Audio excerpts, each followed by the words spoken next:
we've got this thing in the US called lobbying powers. And lobbying powers are really how your laws get wrote. People think that, oh, their little congressmen write the bills and they pass it around each other and they get consensus and they put the bill out in front and everybody votes on it. And if it's a good bill, yay, it goes up the system and the better people up the higher up the system sign the bill. That is delusional bullshit thinking, if that's what people think. Because what it really is there's a street down in Washington, D.C., which I will be traveling to on June 1st, called K Street. And that K Street is full of what's called lobby houses. And those lobby houses are where all the money flows. And be thankful, because of Citizens United, folks, you guys have to have your legislation wrote by people who have the most money.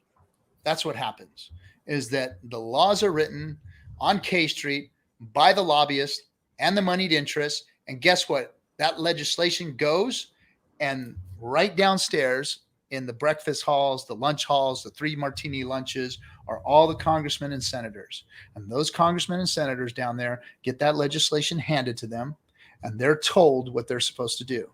Because if they don't get that legislation passed, then guess what? They're going to be called upon what's called a primary. And if they don't do what their bidding is, the people that paid for their campaigns and paid to get them elected, then they will primary them with somebody else. And that's how it works. So we need to go down there and do our own thing. Yes. Yeah, I was just going to ask, so you want to talk about some of the lobbying you're doing in California and DC, or some of the things you're planning on? So I do have to leave in about 10 minutes, but I'll make this real short. I have a 5-year-old's pizza party it's the end of T-ball. So I'm sorry, I have to cut it short, but no worries. Real quick. Yes, I am going to DC to meet with the lobbyists, to meet with blockchain PACs and whatnot, to see what we can do to get DeFi legislation wrote.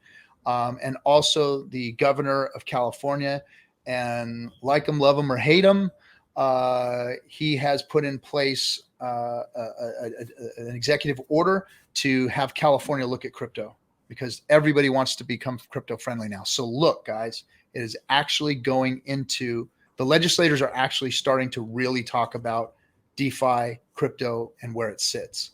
So if we don't get out there and start using our money, because guess what? There's a bunch of people here that have a lot of money. We need to go out there and start influencing these laws. We need to get the legislation in, and we need to do it with their tools. We got to fight the fight. We got to take it to them with the tools that they've been fighting with. So you have to, and unfortunately, you have to play the game, and integrity or no, whatever they want. If you want to call it, oh, you're selling out or whatever. No, man, you got to fight. You got to take the fight to them, and use their tactics. I think there's some nuance there. I mean, I think in Hex specifically, in a richer ecosystem, there are capitalists, there are people who want to create services, want to earn a living through crypto, and obviously nothing wrong with that. And then there's the pure financial freedom folks who they don't want to see things go as mainstream if it takes away from this image of what is the good solid foundation of what blockchain, kind of like, I guess you could say, kind of like the constitutionalist style in that way in America.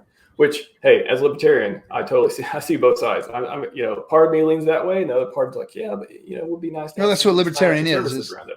Yeah. Freedom, so I kind of see it like that. And maybe more people are more vocal about it and sharing what they think about it, and that can create some strife and stuff in between communities. But I think we're all in this for a reason.